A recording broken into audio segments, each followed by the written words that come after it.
thanks for joining me today for this discussion on Russia's new IRBM, the Oreshnik. On November 21st, Russia launched the Oreshnik IRBM at the Ukrainian city of Dnipro. This Intermediate Range Ballistic Missile marks the first use of a hypersonic ballistic missile with MIRV warheads and a nuclear payload capability in a direct combat engagement. The warheads were mostly inert. The attack was for show, as they could have easily used an Iskander to achieve the same effect and with far less expense. This was most likely a messaging response from Putin to Biden and the collective West for allowing Ukraine to use HIMARS, ATACMS, and Storm Shadows for deeper strikes inside Russia. The reason that this is different from any other ballistic missile attack is because this hypersonic missile travels at a speed of Mach 10. At Mach 10, very few self-defense systems are capable of intercepting an inbound warhead at this speed. The only one that may be effective at these speeds is the US THAAD, or the Terminal High Altitude Aerial Defense System, which is not very pragmatic for use or widely available for use. The Oreshnik is an experimental IRBM based on Russia's RS-26 Rubezh ICBM. The Oreshnik has a reported range of 3,410 miles, giving it access to most of Europe. More so because just last week Putin met with Belarus President Lukashenko, during which time he assured Lukashenko that the Oreshnik would be included in a security guarantee for 2025. And so if the Oreshnik is deployed to Belarus, all of Europe would be within range of the Oreshnik, including the UK.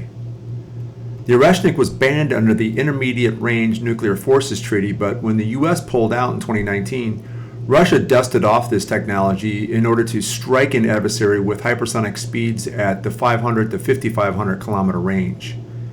The MIRV is also a deadly aspect of the Oreshnik. Let me explain a little bit. MIRV stands for Multiple Independently Targetable Re-Entry Vehicle. It allows for up to 6 targets to be struck simultaneously from a near-low Earth orbit. The warheads are dropped from an MIRV bus that houses, carries, and directs the warheads on their final leg of the journey. So the missile blasts off, is propelled by first stage engines. Then the first stage separates and the empty fuel falls back to Earth. The second stage is now in space at this point, in like a low Earth orbit. Then the MIRV bus separates from the upper stage and begins its own trajectory towards the target. Here you see the MIRV bus coasting through space. This is the vulnerable stage where, in theory, it could be intercepted by a THAAD. Then, just before releasing the warheads, the bus orients itself using thrusters to aim each of the warheads. Each of the 6 warheads is then directed to a separate target. Needless to say, the destructive potential is massive. If 6 Oreshniks were launched, this would mean that 36 warheads could be delivered to 36 targets within minutes because of the hypersonic speed. The likelihood that any real defense could be mounted in Ukraine or elsewhere in Europe is very low. The Dnipro strike reached a machine building plant, and the damage was actually minimal considering the kinetic power of the warheads, further illustrating that this was simply meant to showcase Russia's capability to Ukraine and the collective West. This has been stated directly by Putin and most recently by the Russian Foreign Minister Sergei Lavrov in multiple press conferences and in an interview with Tucker Carlson. This is why I appreciate Tucker Carlson for bringing real news to the American people.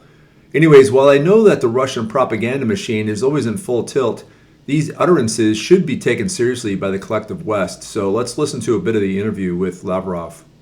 I want to go back to what you said a moment ago about the introduction or the unveiling of the hypersonic weapons system that you said was a signal to the West. What signal exactly? I think many Americans are not even aware that this happened. What message were you sending by showing it to the world?